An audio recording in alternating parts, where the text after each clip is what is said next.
નમસ્કાર વિદ્યાર્થી મિત્રો, આપણે ચુંબકત્વ ચેપ્ટર શરૂ કર્યું એની અંદર ચેપ્ટર નંબર 4 કમ્પ્લીટ કર્યું છે, જેમાં આપણે જોયેલું કે ભાઈ ગતિમાન વિદ્યુત ભારો એટલે કે વિદ્યુત પ્રવાહો એ એની આજુબાજુના વિસ્તારમાં શું ઉત્પન્ન કરે છે? ચુંબકીય ક્ષેત્ર ઉત્પન્ન કરે છે.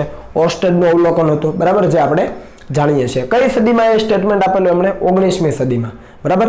હવે આપણે એ જે ચુંબકીય ક્ષેત્ર છે એ ચુંબકીય ક્ષેત્રની ચુંબકીય ક્ષેત્ર રેખાઓ, ચુંબકીય ફ્લક્સ, ચુંબકીય ડાયપોલ મોમેન્ટ, આ બધા ગુણધર્મોની વાત કરવાના છે.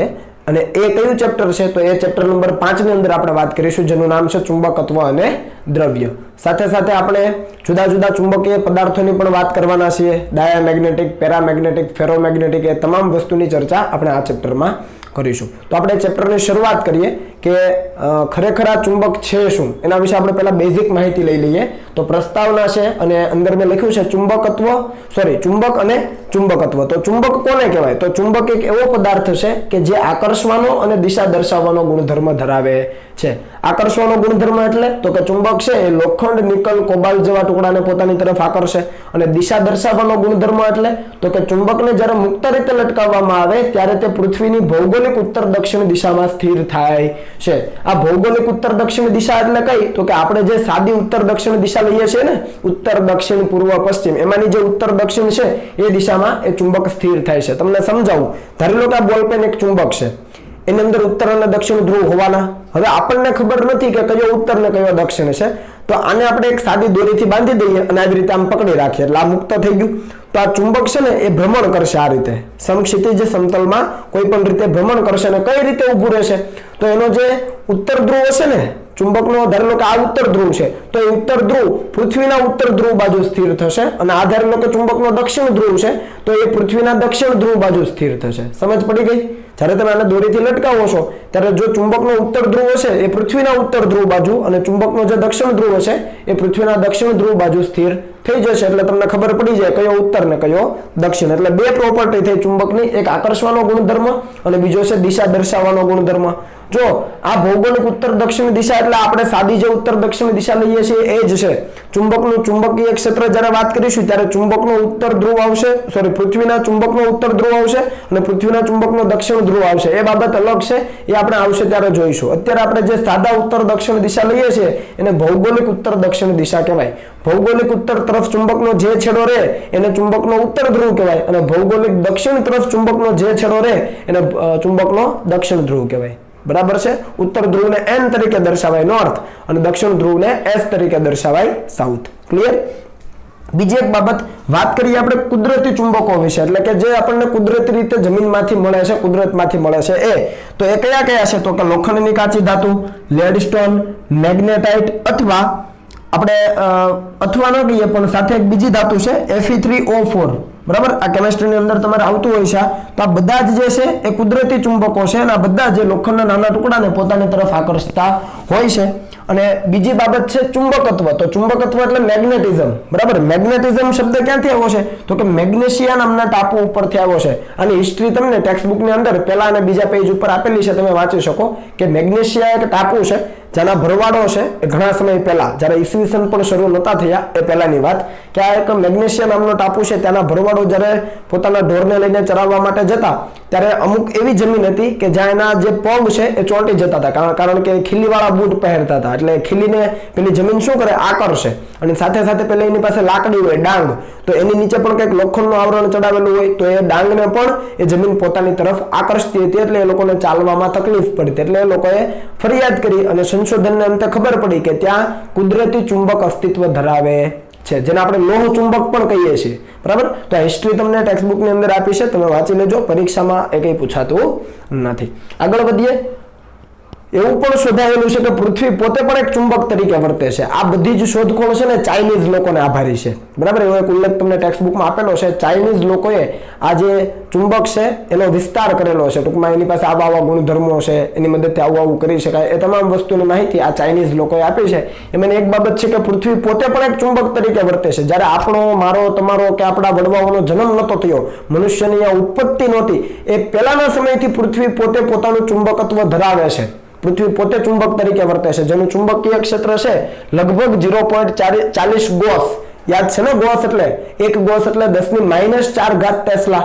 બરાબર, ઘણું વીક છે, ઘણું નિર્બળ ચુંબકીય ક્ષેત્ર છે, પ્રબળ ચુંબકીય ક્ષેત્ર નથી. પૃથ્વીનું ચુંબકીય ક્ષેત્ર કેવું છે? નિર્બળ છે. તમે જુઓ 0.40 ગોસ, ખૂબ ઓછું છે. નહીતર તો શું થાય, લોખંડની વસ્તુ જમીન પર પડી હોય તમે એને ઉચકાવી પણ ન શકો, જો પ્રબળ હોય તો. ખબર પડે ને, 10⁻⁴ ટેસ્લા, ઘણું નિર્બળ છે. અને ઓસ્ટડે જે અવલોકન આપેલું એ 19મી સદીમાં આપેલું. આ ચુંબક વિશેની માહિતી તો આપણા જન્મ પહેલાની છે, બરાબર. એટલે ચુંબકત્વ ઘણો જૂનો ટોપિક છે એવું આપણે કહી શકીએ. ઓકે, હવે આગળ વધીએ, કૃત્રિમ ચુંબકોની વાત કરીએ. આપણે વાત કરી કુદરતી ચુંબકો, અને હવે વાત કરીએ કૃત્રિમ ચુંબકની, એટલે આર્ટિફિશિયલ આપણે જે બનાવીએ છીએ એ, બરાબર છે. તમે ઘણા બધા માર્કેટમાં જોયેલા પણ છે કૃત્રિમ ચુંબકો, એટલે કે આર્ટિફિશિયલ મેગ્નેટ્સ. હવે એ શા માટે બનાવવા જોઈએ? તો એનું કારણ મેં આપ્યું છે કે કુદરતમાંથી મળતા જે ચુંબકો છે એની પ્રબળતા ખૂબ ઓછી હોય છે, અને બીજું કે એના જે આકાર છે અનિયમિત હોય છે. આ બે બાબતો છે. એક તો એની પ્રબળતા ઓછી હોય અને આકાર કેવો હોય? અનિયમિત હોય. તો આ જે કુદરતી ચુંબકો છે અને જ્યારે લોખંડ અથવા સ્ટીલના ટુકડા સાથે તમે ઘસો વારંવાર એક દિશામાં, ધારો કે આ લોખંડનો ટુકડો છે તો કુદરતી ચુંબક લઈને એક જ દિશામાં ઘસવાનો, આવી રીતે.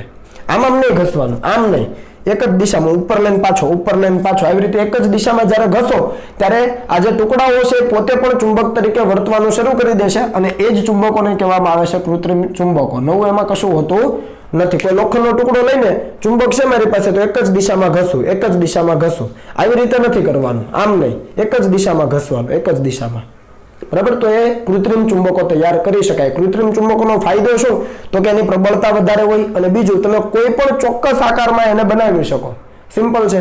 તો આવા કૃત્રિમ ચુંબકો ઘણા બધા છે. એમાંના જે કોમન છે 2-3 મેં અહીંયા લખ્યા છે. પેલું છે બાર મેગ્નેટ, એટલે કે ગજિયો ચુંબક, બરાબર છે. ગજિયો ચુંબક આવો ચોકઠું હોય છે, બરાબર છે, લંબચોરસ આકારનો, અથવા એ ગોળાકાર પણ હોય છે ઘણી વખત, આવા આડછેદનો. આ જે તમને માર્કર પેન દેખાય છે એવો પણ ગજિયો ચુંબક હોય છે. એનો એક છેડો N છેડો હોય, બીજો S છેડો હોય, ઉત્તર ધ્રુવ, દક્ષિણ ધ્રુવ. ખબર પડી? એવી જ રીતે બીજી છે ચુંબકીય સોય, જેક સ્પેરો, બરાબર છે. પેલો કંપાસમાં આવે ને મેગ્નેટિક નીડલ ફરતી હોય છે, બરાબર. તો એની અંદર છે એ દક્ષિણ ધ્રુવ અને ઉત્તર ધ્રુવ આવેલો હોય છે. એને કોઈ એક ફરતા એવા પેલા નીચેથી આધાર ઉપર છે એ ફરી શકે એવી રીતે ગોઠવવામાં આવેલી હોય છે. અને એનો એક ઉત્તર ધ્રુવ છે એને આવી રીતે માર્કિંગ કરેલું હોય છે. તમે ગૂગલ મેપ જો વાપરતા હોય, તમને જો આવડતું હોય તો ગૂગલ મેપની અંદર પણ જ્યારે તમે ઉત્તર ધ્રુવ N લખેલું હોય ને ત્યારે નીચે છે રેડ માર્ક કરેલું હોય છે, એટલે ઉત્તર ધ્રુવ દર્શાવે. કોઈ પણ એક જગ્યાએ તમને માર્ક આપેલું હોય, જે બાજુ માર્ક આપેલું હોય ને એ તમારું ઉત્તર ધ્રુવ હોય. ચુંબકની અંદર પણ એવું જ હોય છે. ધારો લો કે આ N ધ્રુવ છે અને આ S ધ્રુવ છે, તો જ્યાં N ધ્રુવ હોય ને અહીંયા લખેલું ન હોય N અને S, પણ ત્યાં માર્ક આપેલું હોય. સપોઝ કે આવી રીતે છે તો આવી રીતે કોઈ એક માર્ક આપેલું હોય, આવી રીતે કલર કરેલો હોય આને, તો આપણે સમજી શકીએ કે જે બાજુ કલર વાળો ભાગ છે ઉત્તર ધ્રુવ છે, બાકીનો દક્ષિણ ધ્રુવ છે. સિમ્પલ. ઓકે. અને ત્રીજો છે ઘોડાની નાળ આકારનું ચુંબક. તમે ઘરે ઘણીવાર પેલી ઘોડાની નાળ જોઈ હશે, તો એવા જ આકારનું ચુંબક માર્કેટમાં અવેલેબલ છે. બધા જ કૃત્રિમ ચુંબકો છે. ક્લિયર? તો ચુંબકની હતી બેઝિક માહિતી. હવે આપણે આગળ જોઈશું ખાસ કરીને બાર મેગ્નેટ, એટલે કે ગજિયા ચુંબક ઉપર આપણે વધારે ફોકસ કરીશું. તો આટલી વસ્તુ તમે કોપી કરી લો, સાથે સાથે તમે ટેક્સ્ટ બુકમાંથી પણ એને રીડ કરી લેજો. ઓકે, ચાલો લખી લો. ચાલો આગળ વધીએ. તો ત્યાર પછી છે ચુંબકના ગુણધર્મો. ચુંબકના બે ગુણધર્મો આપણે જોયા. એક ગુણધર્મ હતો એનો આકર્ષણનો ગુણધર્મ, એટલે કે કોઈ પણ પદાર્થને આકર્ષવાની વૃત્તિ, અને બીજો છે દિશા દર્શાવવાનો ગુણધર્મ. એ સિવાયના પણ આપણે જોવાના છે. તો સૌથી પહેલો આપણે પાછો લખી લઈએ આકર્ષણનો ગુણધર્મ અથવા આકર્ષવાનો ગુણધર્મ. એ ઓલરેડી મેં તમને કીધું કે ભાઈ આકર્ષવાનો ગુણધર્મ.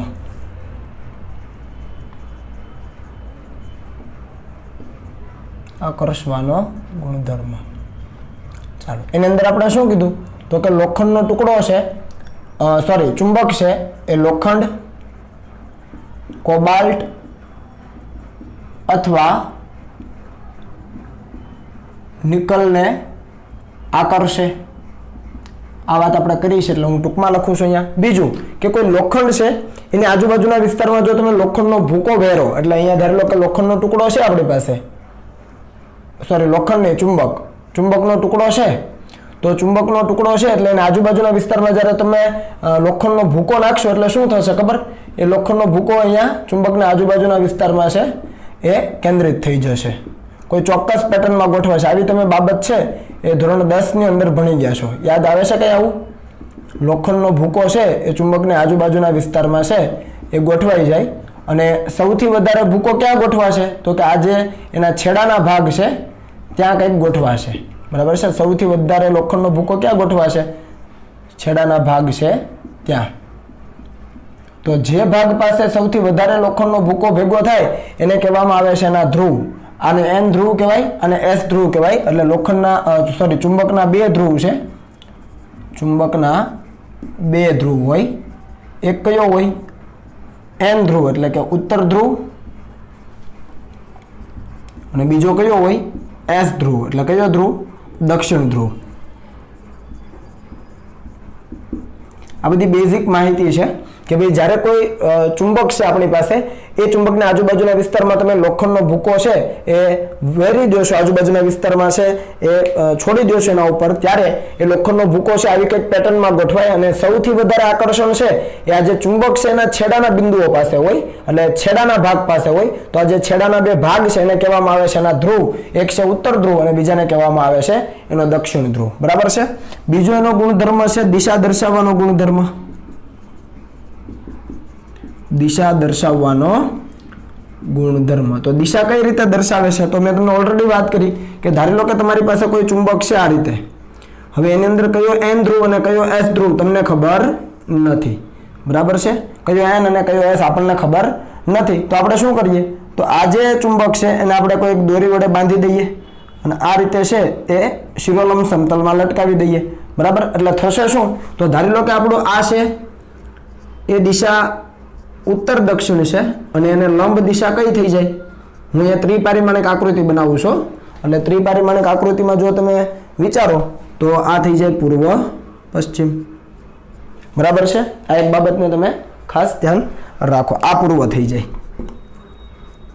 પૂર્વ અને આ થઈ જાય સોરી આ પૂર્વ અને આ પશ્ચિમ, બરાબર। તો આ રીતે કંઈક દિશા થાય, ટૂંકમાં ઉત્તર દક્ષિણ, પાછળ પૂર્વ અને આ બાજુ પશ્ચિમ। તો આ ચુંબકનો આ જે ચુંબક છે કઈ રીતે ઊભું રહેશે? તો કે પૃથ્વીનો જે ભૌગોલિક ઉત્તર દક્ષિણ છે એ તરફ, એટલે આ છેડો જે પૃથ્વીના ભૌગોલિક ઉત્તર તરફ આવ્યો હોય એન છેડો હોય અને જે પૃથ્વીના ભૌગોલિક દક્ષિણ તરફ આવ્યો હોય એસ છેડો હોય। બસ આ રીતની સમજ મેળવવાની હતી કે જ્યારે કોઈ ચુંબક છે એને દોરીથી લટકાવીને મુક્ત રીતે ભ્રમણ કરતું રાખવામાં આવે ત્યારે પૃથ્વીના ભૌગોલિક ઉત્તર બાજુ ચુંબકનો ઉત્તર છેડો અને પૃથ્વીના ભૌગોલિક દક્ષિણ બાજુ ચુંબકનો દક્ષિણ છેડો સ્થિર થાય છે। તો આ દિશા દર્શાવવાનો ગુણધર્મ તમને ક્લિયર થઈ ગયો હશે, થિયરી તમારે જાતે લખી દેવી, બરાબર। પૃથ્વીના ભૌગોલિક ઉત્તર તરફ ચુંબકનો ઉત્તર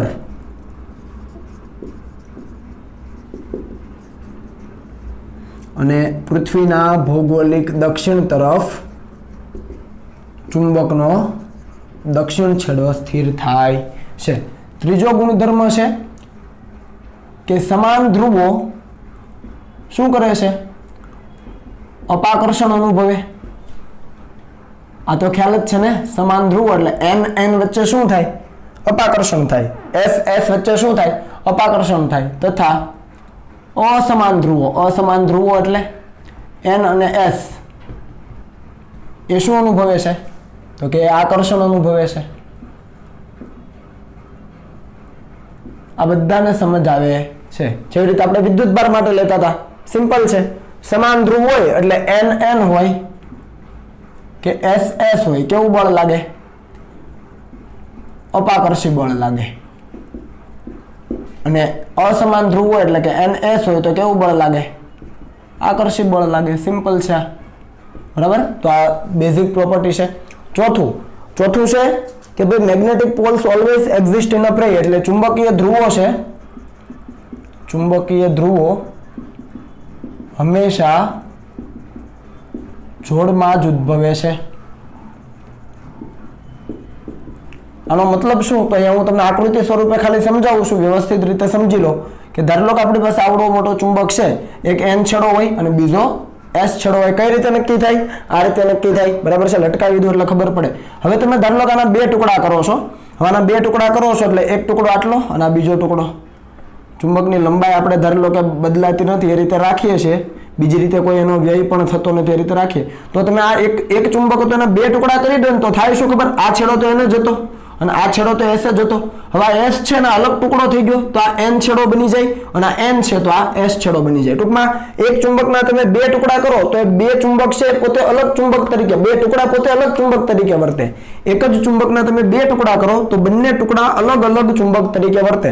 ધારો કે આ જે ચુંબક છે એના બે ટુકડા કરીએ આ રીતે, અને આ જે બે ટુકડા છે એ બે ટુકડાની જો આપણે વાત કરીએ તો આ N છેડો તો આ S છેડો ઓટોમેટિક બની જાય. આ S છેડો તો આ N છેડો ઓટોમેટિક બને. એટલે ચુંબકના બે ટુકડા કર્યા એ બંને અલગ ચુંબક તરીકે વર્તે. એના પણ પાછા બે ટુકડા કરો તો પાછા એ અલગથી ચુંબક તરીકે વર્તે. એવી જ રીતે અહીંયા પણ બને.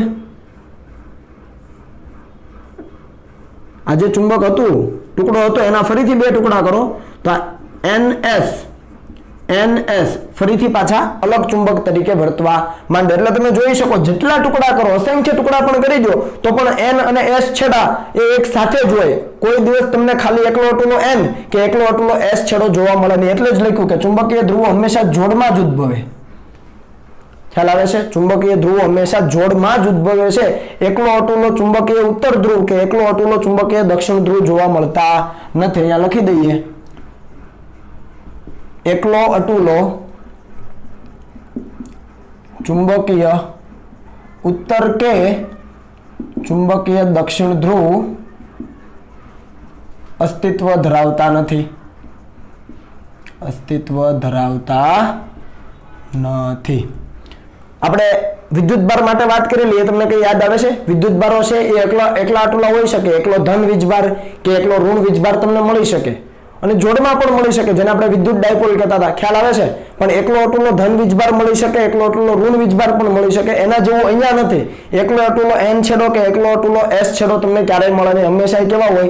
જોડમાં જ હોય. બરાબર છે? તો આ બાબતને ખાસ તમારે ધ્યાન રાખવાની છે. પાંચમું છે ચુંબકીય પ્રેરણ. ચુંબકીય પ્રેરણ. આ ચુંબકીય પ્રેરણ એટલે શું? તો કે અહીંયા કોઈ ચુંબક છે, ધારી લો કે આપણી પાસે અહીંયા આ એનો N છેડો છે, ધારી લો કે આ S અને N છેડો છે. આવી રીતનો કોઈ ચુંબક છે અને બાજુમાં કોઈ છે એ લોખંડનો ટુકડો પડેલો છે. સપોઝ આવી રીતનો કોઈ લોખંડનો ટુકડો પડેલો છે, નળાકાર છે કે કોઈ પણ રીતે આખો લોખંડ છે. બરાબર છે? તો એ કરશે શું? તો કે આ જે ચુંબક છે આની અંદર છે એ ચુંબકત્વ ઉત્પન્ન કરે છે. શું ઉત્પન્ન કરે છે? ચુંબકત્વ. ટૂંકમાં આની અસર છે આના ઉપર થાય તો આ છેડો કયો બને? S છેડો બને. સામેનો કયો બને? Automatic N. લોખંડનો ટુકડો તો એમ જ હતો, એની અંદર S કે N છેડો હતો જ નહીં. તો થાય છે શું કે જ્યારે આ ચુંબકનો ટુકડો છે એ લોખંડના ટુકડાની નજીક લાવીએ ત્યારે આ N ધ્રુવ છે તો એની નજીકનો જે લોખંડનો છેડો છે આ N ધ્રુવની નજીક આ લોખંડના ટુકડાનો જે છેડો છે એ S બની જાય અને સામેનો ઓટોમેટિક N બની જાય. એટલે જ તો આકર્ષણ બળ થાય. ખ્યાલ આવે ને? N અને S વચ્ચે કેવું બળ લાગે? આકર્ષી બળ લાગે. એટલે આ ચુંબક છે લોખંડના ટુકડાને આકર્ષે છે તો એની અંદર થાય છે શું? તો કે ચુંબકીય પ્રેરણ ઉત્પન્ન થાય છે. કે આ N છેડો છે એના કારણે આ જે નજીકનો જે છેડો છે લોખંડનો N ધ્રુવની નજીકનો જે છેડો છે એ પોતે દક્ષિણ ધ્રુવ તરીકે વર્તે અને સામેનો ઉત્તર ધ્રુવ તરીકે વર્તવાનું શરૂ કરી દે અને પરિણામે આકર્ષણ બળ થાય અને લોખંડનો ટુકડો ચુંબક બાજુ આકર્ષે. તો આ બધી બેઝિક પ્રોપર્ટી છે અને યાદ રાખજો ખાસ આ ભૂલતા નહીં કે ચુંબકીય ધ્રુવ હંમેશા જોડમાં જ ઉદ્ભવે. જેવી રીતે વિદ્યુત ભારો એકલા અટુલા મળી શકે છે એવી રીતે ચુંબકીય ધ્રુવો એકલા અટુલા ક્યારેય મળતા નથી. ઓકે, ચાલો હવે કોપી કરી લો. ચાલો ત્યાર પછીનો ટોપિક જોઈએ, ચુંબકત્વ સાથે સંકળાયેલ વ્યાખ્યાઓ. આ બધી બેઝિક બાબતો છે એટલે ખાસ આને યાદ રાખજો. પ્રથમ છે ચુંબકીય ક્ષેત્ર. બધી વ્યાખ્યાઓ આપણે સમજી લઈએ. ચુંબકીય ક્ષેત્ર. ચુંબકીય ક્ષેત્ર કોને કહેવાય? જેવી રીતે આપણે વિદ્યુત ક્ષેત્ર માટે કીધેલું એવી જ રીતે ચુંબકીય ક્ષેત્ર માટે કહીએ કે ચુંબકની આજુબાજુનો એવો વિસ્તાર કે જ્યાં એની અસર પ્રવર્તમાન હોય. બરાબર, લખી દઈએ ચુંબકની આજુબાજુનો અથવા આસપાસનો એવો વિસ્તાર કે જ્યાં શું હોય? એ ચુંબકની એટલે કે તેની અસર પ્રવર્તમાન હોય તેને ચુંબકીય ક્ષેત્ર કહે છે. આ ક્લિયર છે? બીજું છે સમાન ચુંબકીય ક્ષેત્ર. સમાન ચુંબકીય ક્ષેત્ર કોને કહેવાય? તો કે જે વિસ્તારમાં ચુંબકીય ક્ષેત્રનું મૂલ્ય અચળ હોય તથા દિશા એક સમાન હોય તો તેવા ચુંબકીય ક્ષેત્રને સમાન ચુંબકીય ક્ષેત્ર કહે છે. સમજ પડી ને? કોઈ પણ વિસ્તાર છે ત્યાં ચુંબકીય ક્ષેત્રનું મૂલ્ય અચળ હોય, તમે કોઈ પણ બિંદુ પાસે ઉભા રહો ત્યાં ચુંબકીય ક્ષેત્રનું મૂલ્ય અચળ મળે અને દિશા એક સમાન હોય. ધારી લો કે જમણી બાજુ ચુંબકીય ક્ષેત્ર છે તો બધા જ બિંદુએ જમણી બાજુ ચુંબકીય ક્ષેત્ર જ મળે, તો એવા ચુંબકીય ક્ષેત્રને કહેવાય સમાન ચુંબકીય ક્ષેત્ર. અને સમાન ચુંબકીય ક્ષેત્રમાં ક્ષેત્રરેખા કેવી હોય? તો કે સમાન ચુંબકીય ક્ષેત્રમાં ચુંબકીય ક્ષેત્ર રેખાઓ કેવી હોય? યાદ છે? એકબીજાને સમાંતર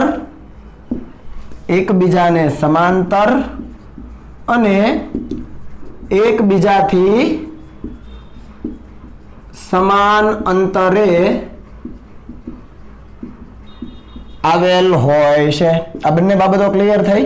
સમાન ચુંબકીય ક્ષેત્રમાં ક્ષેત્ર રેખાઓ કઈ રીતે હોય? તો કે એકબીજાને સમાંતર હોય, જેવી રીતે આપણે વિદ્યુત ક્ષેત્ર રેખા માટે કહેતા હતા, અને એકબીજાથી સમાન અંતરે હોય. ધારો કે હું અહીંયા દર્શાવું તો આ રીતે દર્શાવે. જુઓ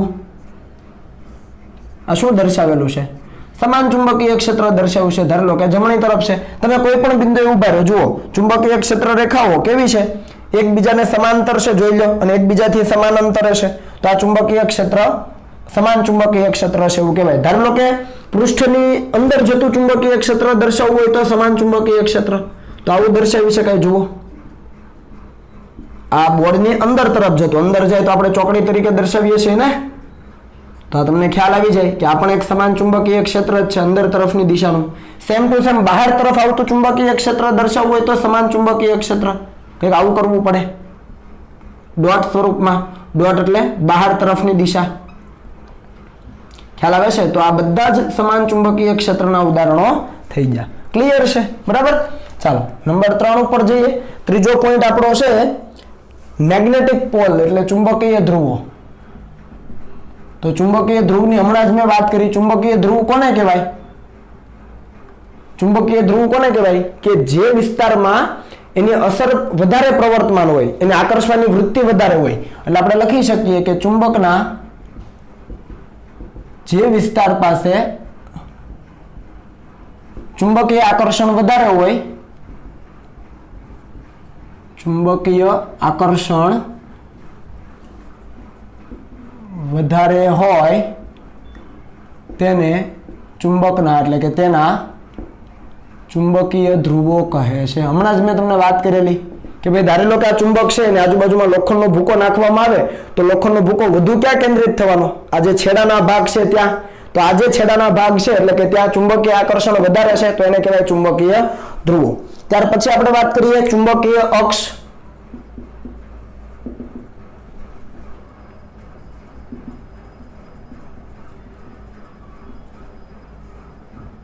ચુંબકીય અક્ષ જ છે, એક જ મિનિટ. હા, મેગ્નેટિક એક્સિસ. ઓકે, તો ચુંબકીય અક્ષ કોને કહેવાય? તો ચુંબકીય અક્ષ એટલે હું અહીંયા સિમ્પલ દર્શાવું કે ધારી લો કે આપણી પાસે આવી રીતે એક N ધ્રુવ છે અને અહીંયા S ધ્રુવ છે. આપણી પાસે આવો ચુંબક છે, તો આ બંને ધ્રુવોમાંથી પસાર થતી જે અક્ષ છે એને કહેવામાં આવે છે ચુંબકીય અક્ષ. સિમ્પલ છે, હું વ્યાખ્યા લખતો નથી. ચુંબકનો ઉત્તર ધ્રુવ અને દક્ષિણ ધ્રુવ એમાંથી પસાર થતી જે રેખા છે એને કહેવામાં આવે ચુંબકીય અક્ષ. પછી આપણે લખીએ ચુંબકીય વિષુવવૃત્ત. ચુંબકીય વિષુવવૃત્ત. તો ચુંબકીય વિષુવવૃત્ત કોને કહેવાય? તો ચુંબકની અક્ષ છે, આ ચુંબક છે, આ એની અક્ષ છે, બરાબર. તો આ ચુંબકના મધ્ય બિંદુ અને ચુંબકની અક્ષને લંબ રૂપે જે અક્ષ નીકળે છે આ રીતે, તો આને કહેવામાં આવે છે ચુંબકીય વિષુવવૃત્ત. આ દરેકની જરૂર આપણને પડવાની છે કારણ કે આ દરેક બાબતો આપણે ચેપ્ટર નંબર 1 માં ભણી ગયા છે. યાદ આવે છે ને?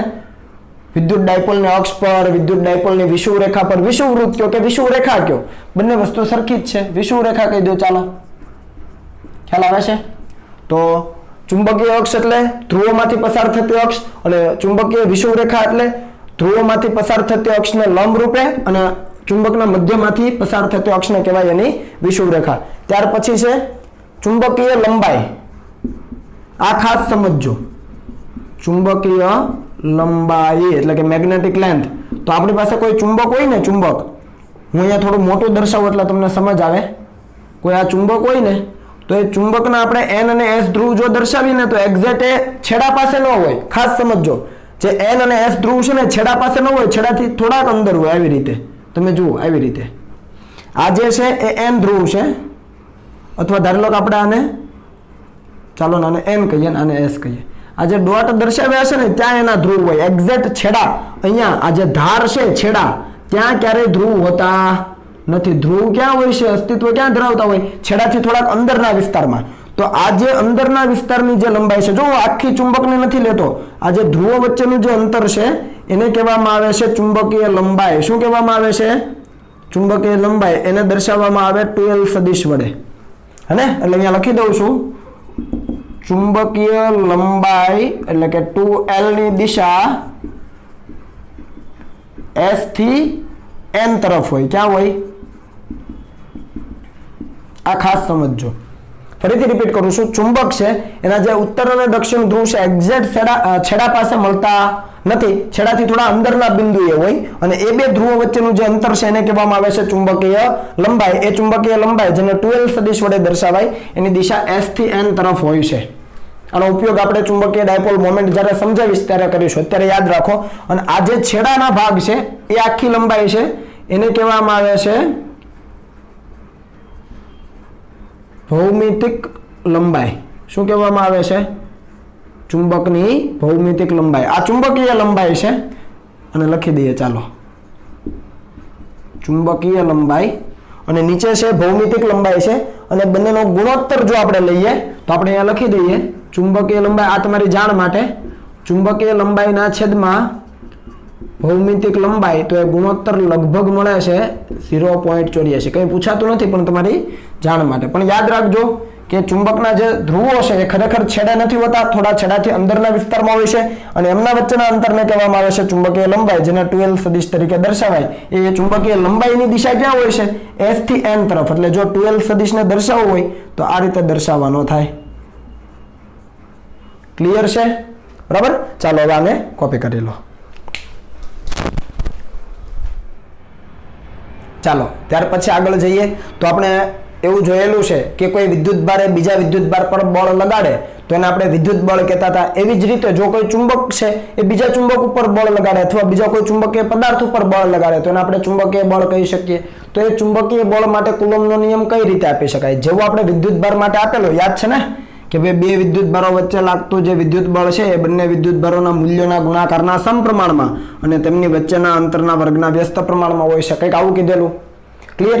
સેમ ટુ સેમ આપણે ચુંબકીય બળ માટે પણ કુલમ્બનો નિયમ આપી શકીએ, પણ વિદ્યુત ભારની જગ્યાએ આપણે ધ્રુવમાન લઈશું જેને આપણે Qm1 અને બીજાને કહીશું Qm2. આ છે શું? તો અહીંયા હું તમને સમજાવી દઉં કે ધારો કે આપણી પાસે કોઈ ચુંબક છે એની અંદર N અને S ધ્રુવ છે. તો આ જે N ધ્રુવ છે એના ધ્રુવમાનને આપણે Q of M1 કહીએ અને S ધ્રુવ છે એના ધ્રુવમાનને આપણે કહીએ Q of M2. બસ, બીજું કંઈ નથી. આ જે વિદ્યુત ભારો હતા એ પોતે પ્રબળતા હતી એક પ્રકારની. વિદ્યુત ભાર મોટો હોય તો એનું ક્ષેત્ર મોટું હોય, એના દ્વારા બળ વધારે લાગે. બરાબર છે? એવી જ રીતે અહીંયા ધ્રુવ છે એનું ધ્રુવમાન જો મોટું, આને ધ્રુવમાન કહેવાય. ધ્રુવમાન જો મોટું હોય તો ચુંબકીય બળ વધારે લાગશે. સિમ્પલ છે. એટલે જેવી રીતે બે વિદ્યુત ભારો માટે આપણે કીધેલું કે બે વિદ્યુત ભારો વચ્ચે લાગતું જે વિદ્યુત બળ છે પછી આકર્ષી પ્રકારનું હોય કે અપાકર્ષી પ્રકારનું હોય, એ બળ એ બંને વિદ્યુત ભારના મૂલ્યના ગુણાકારના સમપ્રમાણમાં અને તેમની વચ્ચેનું જે અંતર છે એમના વર્ગના વ્યસ્ત પ્રમાણમાં હોય છે.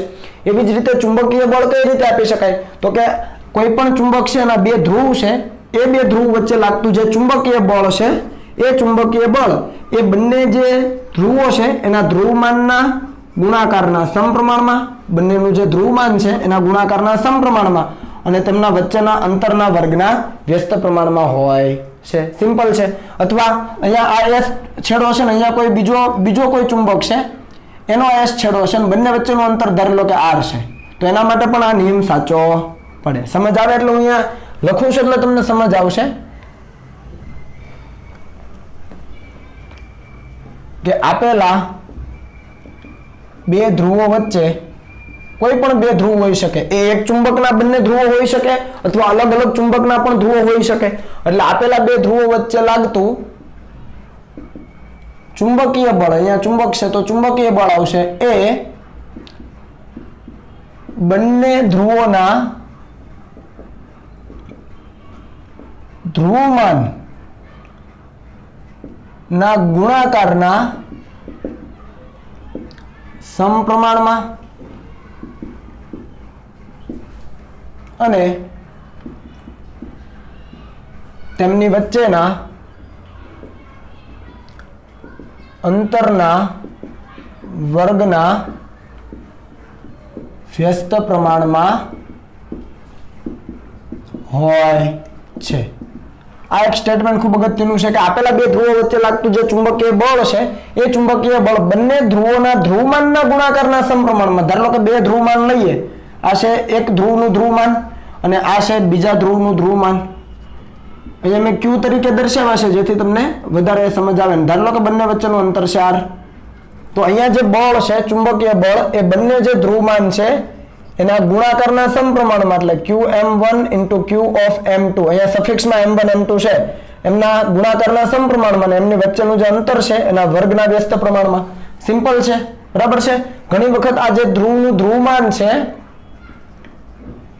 એને કહેવામાં આવે છે ધ્રુવની પ્રબળતા. ધ્રુવની પ્રબળતા આવું પણ કહેવામાં આવે છે. એટલે તમે એવું પણ લખી શકો કે આપેલા બે ધ્રુવો વચ્ચે લાગતું ચુંબકીય બળ એ બંને ધ્રુવોના ધ્રુવની પ્રબળતાના ગુણાકારના સમપ્રમાણમાં છે અને તેમની વચ્ચેના અંતરના વર્ગના વ્યસ્ત પ્રમાણમાં છે. એ બધી જ બાબતો સરખી છે. તો આને તમે જો વ્યવસ્થિત રીતે કમ્બાઈન કરી દો તો શું આવે? q of m1 q of m2 divided by r². સપ્રમાણતાની નિશાની દૂર કરો એટલે સપ્રમાણતાનો કોઈ અચળાંક આવે. q of m1 q of m2 ધ્રુવમાન લખ્યા છે છેદમાં r². હવે જો બે આ જે ધ્રુવો છે એમની વચ્ચે શૂન્યાવકાશ હોય, બંને વચ્ચે શું હોય? શૂન્યાવકાશ હોય તો શું થાય? તો શૂન્યાવકાશ હોય બંનેની વચ્ચેના માધ્યમમાં તો અચળાંક શું બને? તો અહીંયા આપણે લખી દઈએ કે જો બંને ધ્રુવો વચ્ચે હવા હોય, હવા એટલે શૂન્યાવકાશ જ કહી શકાય. આપણે શૂન્યાવકાશ લખીએ, ચાલો ને હવા નથી લખતા. બંને વચ્ચે શું હોય? શૂન્યાવકાશ હોય તો આ જે અચળાંક છે બને μ0/4π. યાદ આવે છે આવું આપણે લીધેલું હતું, બરાબર છે? બાયો સાવરના નિયમમાં પણ કંઈક આવું જ લીધેલું હતું. તો μ0/4π અને આ તમે કિંમત અહીંયા મૂકી દો એટલે તમને સમજ પડે. ચાલો આપણે સાથે લખી દઈએ અહીંયા. તો અહીંયા કિંમત બની જાય f = μ0/4π પહેલા ધ્રુવનું ધ્રુવમાન ઇન્ટુ બીજા ધ્રુવનું ધ્રુવમાન છેદમાં r², જ્યાં μ0 શું છે? તો કે શૂન્યાવકાશની પરમિએબિલિટી, જેની કિંમત કેટલી હતી? 4π × 10⁻⁷ ટેસ્લા મીટર પ્રતિ એમ્પિયર. ખ્યાલ આવે છે આવું કઈ? સિમ્પલ છે. ખાલી આપણે જે વિદ્યુત ભારો લેતા હતા વિદ્યુત ભારના કિસ્સામાં એના બદલે શું રિપ્લેસ કર્યું છે? તો કે જે ધ્રુવો છે જેમના વચ્ચે બળ લાગે છે એમના ધ્રુવમાન લીધા છે. ધ્રુવમાન એટલે ધ્રુવની પ્રબળતા. આપણે વાત કરી કે ભાઈ ચુંબક છે એના છેડા પાસે પ્રબળતા કેવી હોય? સૌથી વધારે હોય. તો એને એનું ધ્રુવમાન કહેવામાં આવે. ખબર પડી? છેડા પાસે એ જે ધ્રુવ હોય છે એની પ્રબળતા કેવી હોય? વધારે. તો એને એનું ધ્રુવમાન કહેવાય ચુંબકનું. એટલે એક ઉત્તર ધ્રુવનું ધ્રુવમાન અને બીજું દક્ષિણ ધ્રુવનું ધ્રુવમાન, બંનેના મૂલ્ય સમાન હોય. ખ્યાલ આવે ને? બંનેના મૂલ્ય કેવા હોય? સમાન. અને બંને કેવા પ્રકારના છે? વિજાતીય પ્રકારના છે. એટલે તમારા માટે નવું કશું હોવું જોઈએ નહીં. તો આ વાત થઈ ગઈ શાની? તો કે ચુંબકીય બળ માટેના કુલમ્બના નિયમની. હવે ત્યાર પછી આપણે આગળ વધીએ તો છે ચુંબકીય ડાયપોલ અને ચુંબકીય ડાયપોલ મોમેન્ટ. ચુંબકીય ડાયપોલ અને ચુંબકીય ડાયપોલ મોમેન્ટ ખાસ સમજો, વ્યવસ્થિત રીતે આની અંદર ધ્યાન આપજો. જો ચુંબકીય ડાયપોલ આપણે વિદ્યુત ડાયપોલ ભણ્યા હતા. વિદ્યુત ડાયપોલમાં શું હતું?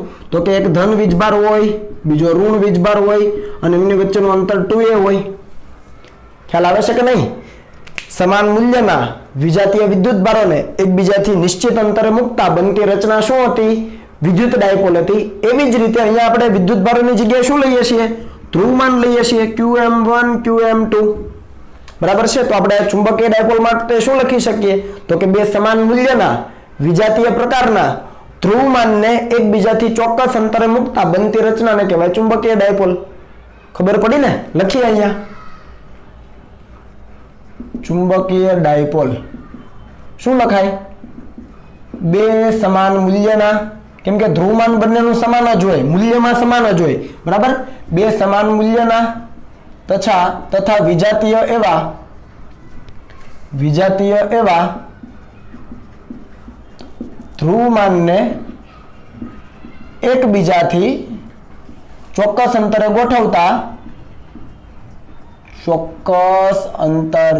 ગોઠવતા બનતી રચનાને શું કહેવામાં આવે છે? ચુંબકીય ડાયપોલ કહે છે. તમે આખું લખજો. સમાન મૂલ્યના વિજાતીય પ્રકારના બે ધ્રુવમાન છે ને એકબીજાથી સમાન અંતરે ચોક્કસ અંતરે મૂકી દો એટલે બનતી રચના છે એ ચુંબકીય ડાયપોલ થઈ ગઈ. આ જે બાર મેગ્નેટ છે એટલે કે ગજ્યો ચુંબક છે એ ચુંબકીય ડાયપોલ મોમેન્ટ કહેવાય કે ન કહેવાય? ચુંબકીય ડાયપોલ કહેવાય કે ન કહેવાય? ગજ્યો ચુંબક એ ચુંબકીય ડાયપોલ છે. જેની અંદર N અને S ધ્રુવ મળે એ બધા જ ચુંબકીય ડાયપોલ કહેવાય. યસ. અને આપણને ખબર છે કે કોઈ પણ ચુંબક એવો નથી કે જેની અંદર N અને S ધ્રુવ ન હોય, બંને સાથે જ હોય. જોડમાં જુદભાઈ વાત કરીએ આપણે, એકલો ટુલો N કે એકલો ટુલો S મળે નહીં. એટલે જેટલા પણ ચુંબકીય પદાર્થો છે એ બધા જ ચુંબકીય ડાયપોલ કહેવાય. આપણે પેલી વિદ્યુત પ્રવાહ આધારિત લૂપ લીધેલી એ પણ ચુંબકીય ડાયપોલ જ છે. તો એ તમે લખી શકો કે ભાઈ વિદ્યુત પ્રવાહ આધારિત ગૂંચળું પણ ચુંબકીય ડાયપોલ છે. ખ્યાલ આવે છે ને આ બાબતો? વિદ્યુત પ્રવાહ આધારિત ગૂંચળું પણ કેવું છે? ચુંબકીય ડાયપોલ છે. એ સિવાય હું તમને વાત કરું તો આપણે જે બોહર મોડેલ ભણ્યા, બોહર મોડેલની અંદર પેલો ઇલેક્ટ્રોન ફરતો હતો એ પણ ચુંબકીય ડાયપોલ બનાવે જ છે.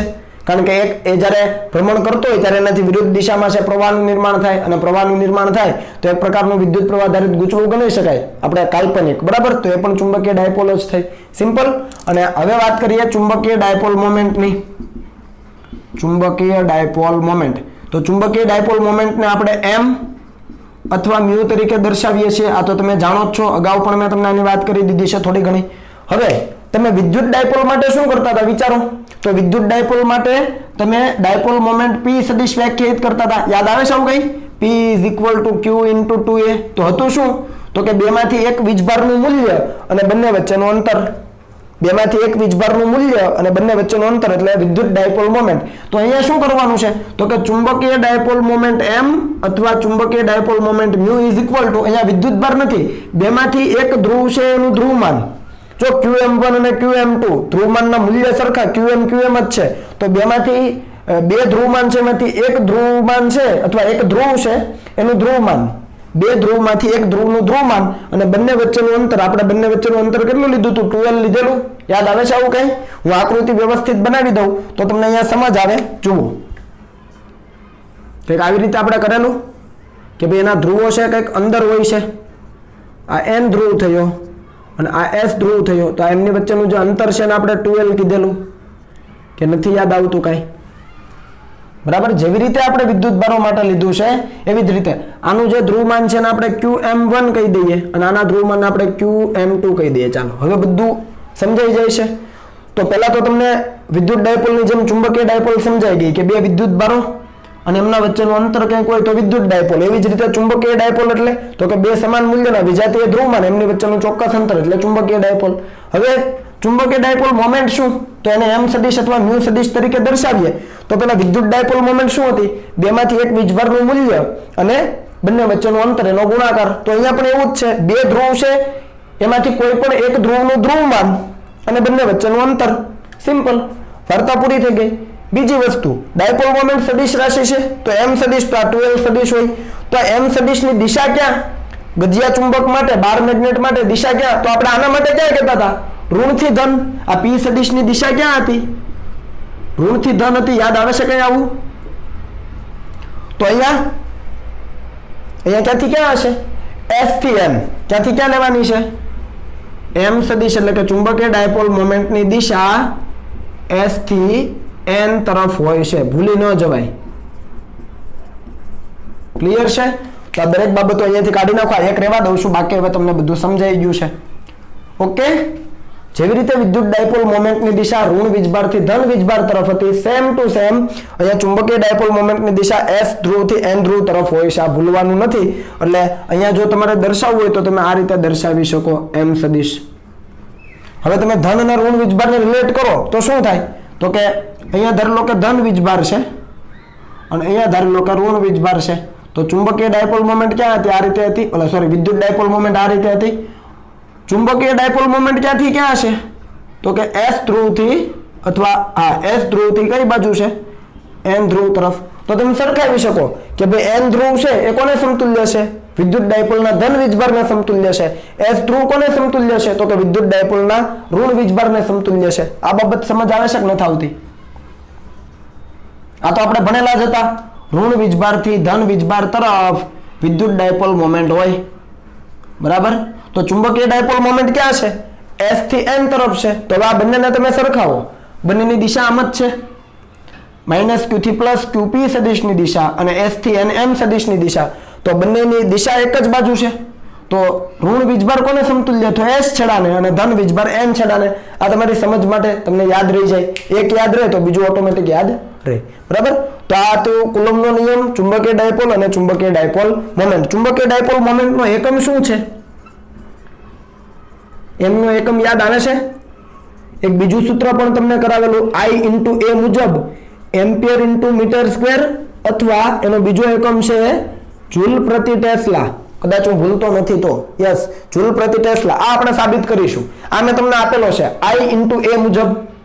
આગળનું ચેપ્ટર હતું ને, M = I × A. તો I એટલે એમ્પિયર અને A એટલે મીટર સ્ક્વેર. તો એમ્પિયર × મીટર સ્ક્વેર અથવા જૂલ પ્રતિ ટેસ્લા એ પણ એનો એકમ છે, જે આપણે આગળ જતા સાબિત કરીશું. તો આ તમને દરેક વસ્તુ છે યાદ રહેવી જોઈએ. આ QM શું છે? તો કે એનું ધ્રુવમાન છે. અહીંયા હું ધ્રુવમાન છે એનું અહીંયા QM તરીકે લખી દઉં એટલે તમને યાદ રહે.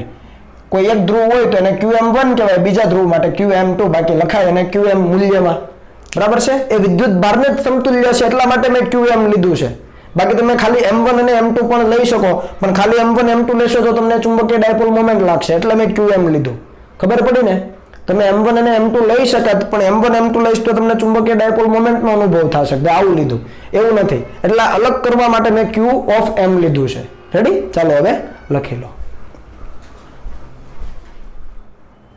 ચાલો દાખલા જોઈએ એટલે વધારે ખ્યાલ આવે.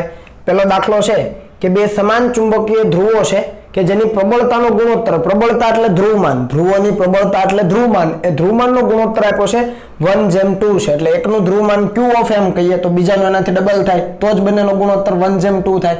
તેને એકબીજાથી 1 મીટર અંતરે મૂકેલા છે. પરિસ્થિતિ મેં આકૃતિમાં દર્શાવી છે કે બે સમાન ચુંબકીય ધ્રુવ છે, બરાબર છે. એકનું ધ્રુવમાન QM હોય તો બીજાનું 2QM, જેથી કરીને એનો ગુણોત્તર કેટલો થાય? ધ્રુવમાનનો એટલે કે એની પ્રબળતાનો 1:2, બંને વચ્ચેનું અંતર 1 મીટર. એ અંતર શોધો કે જ્યાં મૂકેલો એકમ મૂલ્યનો જે ધ્રુવ છે એના ઉપર લાગતું પરિણામી બળ શૂન્ય થાય. એટલે ધારી લો કે અહીંયા આપણે એકમ મૂલ્યનો, ખાસ સમજજો, એકમ મૂલ્યનો ધ્રુવ એટલે એનું ધ્રુવમાન કેટલું હોય? 1 એકમ હોય. એનું ધ્રુવમાન કેટલું હોય? આનું Q of M = 1 એકમ હોય. તો આપણને એવું કીધું છે કે એ અંતર શોધો કે જ્યાં મૂકેલો એકમ મૂલ્યનો જે ધ્રુવ છે અથવા એનું જે ધ્રુવમાન છે એના ઉપર લાગતું પરિણામી બળ શૂન્ય થાય. તો આ એકમ ધ્રુવનો મતલબ થાય એનું ધ્રુવમાન 1 એકમ હોવું જોઈએ. તો તમે સમજી લો કે આ એક ધ્રુવમાન છે, અહીંયા એક ધ્રુવમાન, આ એક ધ્રુવમાન, અહીંયા એક ધ્રુવમાન, બે જોડ બની, આ એક જોડ અને આ બીજી જોડ. તો એના વચ્ચે કુલમ્બ બળના નિયમનો ઉપયોગ કરીને ચુંબકીય બળ શોધી શકાય. પણ આપણને કીધું છે કે પરિણામી બળ કેવું થવું જોઈએ? 0 થવું જોઈએ. હવે તમે જુઓ, આ એકમ ધન છે, એકમ મૂલ્યનો છે તો એકમ ધન લઈ લઈએ. આ પણ સમાન મૂલ્યના છે એટલે આ બંને વચ્ચે કેવું બળ લાગશે? અપાકર્ષી બળ. કઈ દિશામાં? આ બાજુ. આ બંને વચ્ચે કયું બળ લાગશે? અપાકર્ષી બળ. કઈ દિશામાં? આ બાજુ.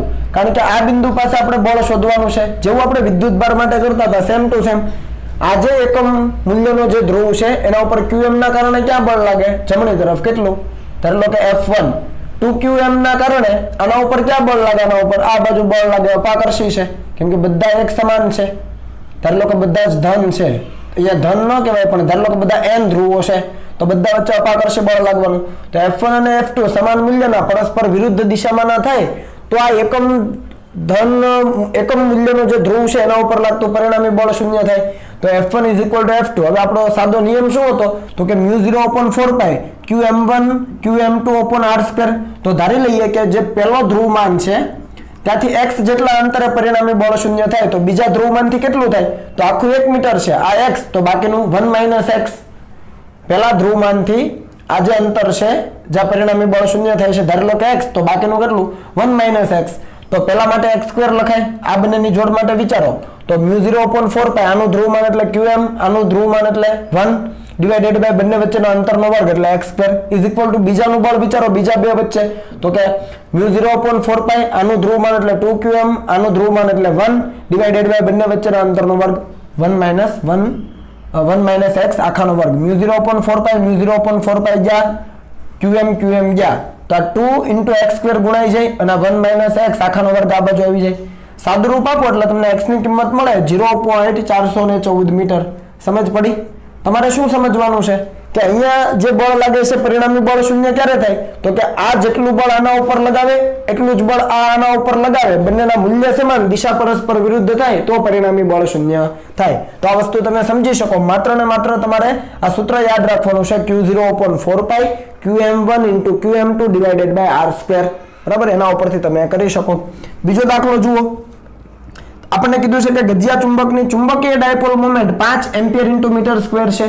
ચુંબકીય ડાયપોલ મોમેન્ટ એટલે શું આપેલું છે m આપેલો છે. તેના બે ધ્રુવો એકબીજાથી 20 સેન્ટીમીટર અંતરે છે. આ શું આપેલું છે 2l આપેલું છે. ખ્યાલ આવ્યો ને? ચુંબકની ચુંબકીય ડાયપોલ મોમેન્ટ આપી અને બે ધ્રુવો વચ્ચેનું અંતર એટલે 2l એ 20 સેન્ટીમીટર આપ્યું તો એનું ધ્રુવમાન ગણો. ધ્રુવમાન કે અથવા પ્રબળતા કે બંને બાબત સરખી જ છે. ધ્રુવની પ્રબળતા અથવા ધ્રુવમાન સરખું છે ભૂલ ન થાય નોટ ડાઉન કરી લેજો. તો સૂત્ર આપણે હમણાં જ જોયું m = qm * 2l ચુંબકીય ડાયપોલ મોમેન્ટ બરાબર એક ધ્રુવનું ધ્રુવમાન અને બંને ધ્રુવો વચ્ચેનું અંતર. એમાં qm ને કરતા બનાવો m/2l. હવે m એટલે 5 અને 2l એટલે ખાસ સમજો ટોટલ અંતર જ આપી દીધું છે 20 સેન્ટીમીટર એને જ આપણે 2l લેવાનું. પછી 2 અલગથી લખો ને l ની કિંમત 20 નથી મૂકવાની કેમ કે બે ધ્રુવો વચ્ચેનું અંતર જ આપણે 2l કહીએ છીએ. તો સીધું આપ્યું છે 20 તો એને મીટરમાં ફેરવો. સાદુરૂપ આપો એટલે તમને મળે 25 એમ્પિયર * મીટર. કારણ કે આનો શું છે એમ્પિયર * મીટર² અને 2l નો થાય મીટર તો 1 મીટર જાય એટલે એમ્પિયર * મીટર મળી જાય. દાખલો ઈઝી છે. ધ્યાન તમારે રાખવાનું છે કે આ અંતર છે 2l આપી જ દીધું છે પછી 2 અલગથી લખીને l અલગથી નથી લખવાનું આખું જ 2l છે. બરાબર? ચાલો અહીંયા જોઈએ. આની અંદર ખાસ સમજજો કે એક l લંબાઈનો સ્ટીલનો તાર છે ને ચુંબકીય ડાયપોલ મોમેન્ટ m છે. હવે તેને અર્ધવર્તુળાકાર માર્ગે વાળવામાં આવે છે તો નવી ચુંબકીય ડાયપોલ મોમેન્ટ કેટલી?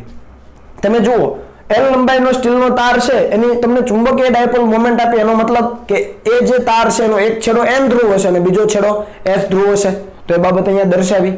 ચુંબકીય ડાયપોલ મોમેન્ટ તમને આપી જ દીધી છે એટલે એક છેડો ઉત્તર ધ્રુવ હોય બીજો દક્ષિણ ધ્રુવ હોય અને લંબાઈ કેટલી આપી છે ટોટલ l એટલે બે ધ્રુવો વચ્ચેનું અંતર જે આપણે લેતા હતા એ અહીંયા l આપ્યું છે. સમજજો 2l ની જગ્યાએ અહીંયા કેટલું છે l એટલે આપણે l જ લેવાનું કેમ કે આ બે ધ્રુવો વચ્ચેનું અંતર છે એ છે એની ચુંબકીય લંબાઈ જેને આપણે 2l કહેતા હતા અહીંયા l છે તો આપણે l લઈને ચાલીએ. તો એ કિસ્સામાં ધ્રુવમાન એટલે કે પ્રબળતા કઈ રીતે અપાય qm = આ સૂત્રથી વિચારો તો ચુંબકીય ડાયપોલ મોમેન્ટના છેદમાં બે ધ્રુવો વચ્ચેનું અંતર તો ચુંબકીય ડાયપોલ મોમેન્ટ m આપે છે અને બે ધ્રુવો વચ્ચેનું અંતર કેટલું l થાય. અહીંયા 2l નહીં લખતા કેમ કે રકમમાં તમને l લંબાઈનો તાર આપ્યો છે અને બે ધ્રુવો વચ્ચેનું અંતર કેટલું થાય l જેટલું થાય. સમજાય ને?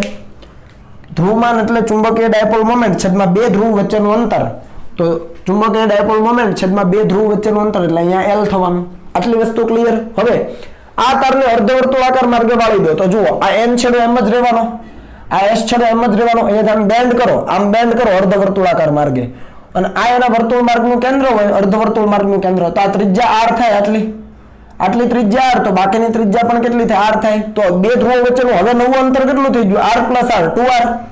સમજો બે ધ્રુવ વચ્ચેનું અંતર કેટલું થઈ ગયું હવે 2r જે પેલા l હતું હવે અર્ધવર્તુળાકાર માર્ગે તારને વાળી દીધો સ્ટીલના તારને તો બે ધ્રુવ વચ્ચેનું અંતર કેટલું થઈ ગયું 2r જ્યાં r શું છે અર્ધવર્તુળ માર્ગની ત્રિજ્યા છે. તમે સમજી શકો.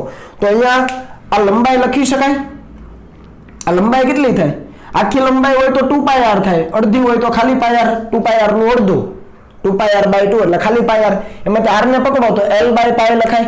તો આ તમને r ની કિંમત મળી ગઈ. ત્રિજ્યા કેટલી હશે અર્ધવર્તુળાકાર તાર છે એની ત્રિજ્યા કેટલી હશે. હવે નવી ચુંબકીય ડાયપોલ મોમેન્ટ એટલે બેમાંથી એકનું ધ્રુવમાન અને બંને વચ્ચેનું અંતર અહીંયા 2r છે તો 2r સમજજો નવી ચુંબકીય ડાયપોલ મોમેન્ટ એટલે ધ્રુવમાન અને બે જે ધ્રુવમાન છે અથવા બે ધ્રુવો છે એમની વચ્ચેનું અંતર, અહીંયા 2r અંતર થાય છે નવા કિસ્સામાં, તો 2r.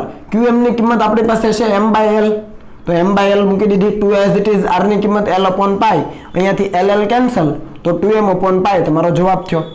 વ્યવસ્થિત સમજવું, ભૂલ ન થવી જોઈએ.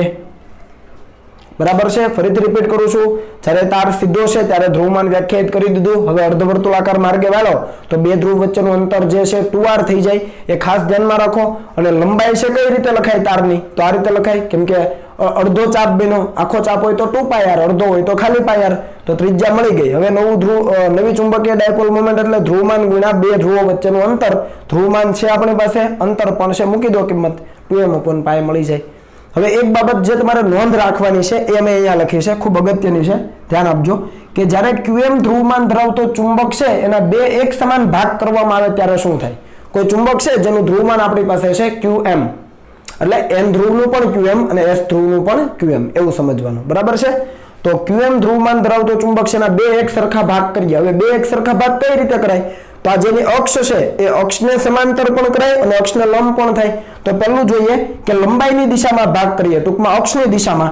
તો આખો એક ચુંબક છે, ચોરસ તમે જુઓ છો, એને વચ્ચેથી કાપી નાખીએ આ રીતે, બે ભાગ કરી દઈએ, ઉપરનો અને નીચેનો ભાગ, ઉપરનો ભાગ અને નીચેનો ભાગ, બે એક સરખા ભાગ થઈ ગયા. હવે અહીંયા જે ધ્રુવ હતો એનું ધ્રુવમાન qm, અહીંયા જે ધ્રુવ હતો એનું ધ્રુવમાન qm થયું. તો હવે જે બે ટુકડા થઈ જાય છે એ દરેક ટુકડાનું ધ્રુવમાન કેટલું થઈ જાય, તો કે પહેલા કરતા અડધું. નવું ધ્રુવમાન qm' જૂના કરતા અડધું, qm/2. ખાસ સમજો, જ્યારે ચુંબક છે એને તમે લંબાઈની દિશામાં કાપો એટલે બે ટુકડા આમ થઈ ગયા. આ જે વચ્ચેની લાઈન છે ત્યાંથી એક નીચેનો ટુકડો અને એક ઉપરનો ટુકડો, તો એ દરેક ટુકડાનું હવે ધ્રુવમાન કેટલું થઈ જાય, તો આખું qm હતું, આખો ટુકડો હતો ત્યારે, પણ તમે વચ્ચેથી કાપ્યો છે અક્ષની દિશામાંથી, તો ઉપરના ટુકડાનું qm/2, નીચેના ટુકડાનું qm/2. ટૂંકમાં અહીંયા જે n ધ્રુવ હશે એનું qm/2 અને અહીંયા જે s ધ્રુવ હશે એનું qm/2, એ રીતે સમજવાનું. અને અહીંયા જ્યારે ધારી લો કે લંબાઈને લંબ દિશામાં ભાગ કરીએ, આ ચુંબક છે લંબ બે કટકા કરી દઈએ આવી રીતે આમ, તો અહીંયા જે હતું એનું qm ધ્રુવમાન હતું, અહીંયા પણ qm ધ્રુવમાન હતું, વચ્ચેથી ભાગ કર્યો તો આ ધ્રુવમાનને કોઈ અસર થતી નથી. એટલે નવા જે બે ચુંબક બને, નવા જે બે ટુકડા બને એના ધ્રુવમાન છે એમાં કોઈ ફેરફાર થતો નથી. એટલે નવું જે ધ્રુવમાન છે જૂના જેટલું જ રહેશે. આ બંને વસ્તુ ખાસ ફિટ કરી લેજો. સમજ પડી? જ્યારે લંબાઈની દિશામાં બે ટુકડા કરીએ એટલે આવી રીતે ભાગ કરી દઈએ ઉપર નીચે, ત્યારે ધ્રુવમાન અડધું થઈ જાય, દરેક ધ્રુવનું ધ્રુવમાન અડધું થઈ જાય. અને જ્યારે લંબાઈને લંબ ભાગ કરીએ ત્યારે દરેક ધ્રુવનું ધ્રુવમાન બદલાતું નથી. ક્લિયર છે? ચાલો હવે લખી લો.